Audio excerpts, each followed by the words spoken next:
Hörmətli izləyicilər, kanala abunə olub like etməyi unutmayın. Günün xəbərləri təqdim edir.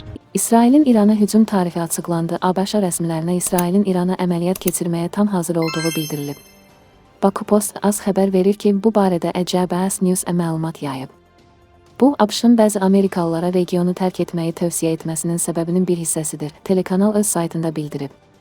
Nəşrin yazdığına görə eyni zamanda ABŞ prezidentinin xüsusi elçisi Steve Witkoff yaxın günlərdə ölkənin nüvə proqramı üzrə danışıqların 6-cı raundu üçün İranla görüşməyi planlaşdırır.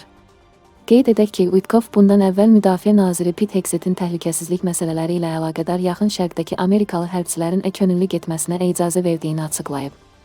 Dövlət Departamenti də regional gərginliyin artması səbəbindən ABŞ-ın bölgədəki hökumət işçilərinin İraqı tərk etməsinə göstəriş verib.